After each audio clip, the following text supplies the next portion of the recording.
آياته فهو الكريم المنزل وقل قال الله جل جلاله والمصطفى الهادي ولا أتأول.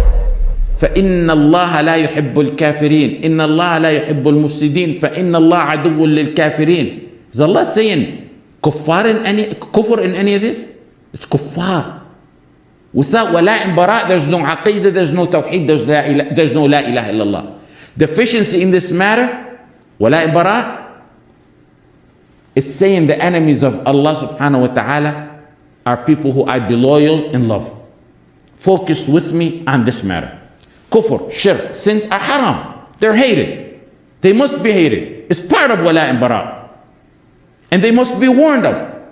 Many of the modernists and the munafiqeen agree on this, apparently. Some of them maybe. But pay attention.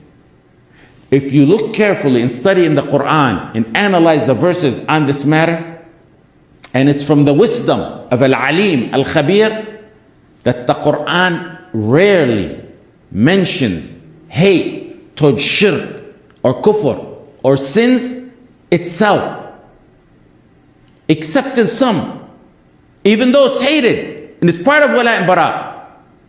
There's few like Wallahu la yuhibbul fasad, or another one ولا يرضى لعباده الكفر. In general, the verses on shirk and kufr are in a deterrent context. قل تعالوا أتلوا ما حرم ربكم عليكم ألا تشركوا به شيئا وبالوالدين إحسانا. Allah subhanahu wa ta'ala is deterrent from the sins. Generally, when it's the context of talking about shirk and kufr and haram. وينهى عن الفحشاء والمنكر. Another one.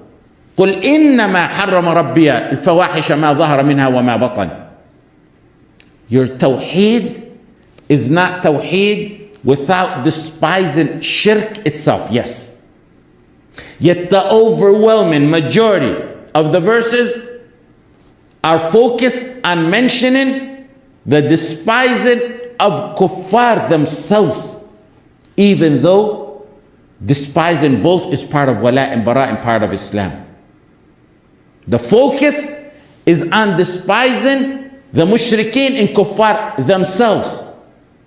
And that is exactly the opposite of what the surrenderous munafiqeen are doing today. And they have an agenda behind that. If there was no verse in the Quran on the Bara'ah from kuffar themselves and what they worship other than what Ibrahim alayhi salam mentioned, it would be sufficient, more than sufficient. قد كانت لكم أسوة حسنة في إبراهيم والذين معه. You have an example, an excellent example in Ibrahim and those with him. إذ قالوا لقومهم إنا براء منكم ومما تعبدون من دون الله. They said to their people, we fully disassociate ourselves from you. إنا براء منكم. We free ourselves from you. إنا براء منكم. We disown you. إنا براء منكم. We shun you. ومما تعبدون من دون الله. And we free ourselves from your shirk. We disown. ومما تعبدون من دون الله. We disown ourselves from your shirk. ومما تعبدون من دون الله. We shun your shirk. So it's them and their shirk. Emphasis on top of emphasis. كفرنا بكم. We reject you. We do bara'ah from you. We do bara'ah from you. Shirk and mushrikeen, to a muwahhid, he despises and hates both. إنا براء منكم ومما تعبدون من دون الله. And Allah subhanahu wa ta'ala said in the beginning, you have an excellent example in Ibrahim. Someone will say, well, they shunned them, they hated them, and they said that because they abused them. You hear that all the time. But the verse is beyond clear. They said, we are free from you. Right? Bara'a'u minkum. Until when? Until when are we free from you? We disassociate from you. Until when? until you stop oppressing us, until you stop torturing us, until you stop abusing us, until you give us our land back. كفرنا بكم وبدا بيننا وبينكم العداوة والبغضاء أبدا حتى تؤمنوا بالله وحده.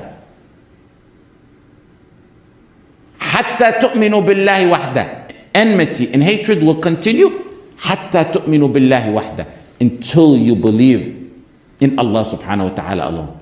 It can't get any clearer than that. Then, like I mentioned, the hadith, the scholar statements on this are very clear. To separate between shirk and a mushrik, or kufr and a kafir, is basically saying that Jahannam was created as a vacant dwelling in vain. Kufr may enter Jahannam, but not the kafir. Their deviance means Jahannam will be vacant of mankind. وبحنيفة ثم أحمد ينقل فإن اتبعت سبيلهم فموفق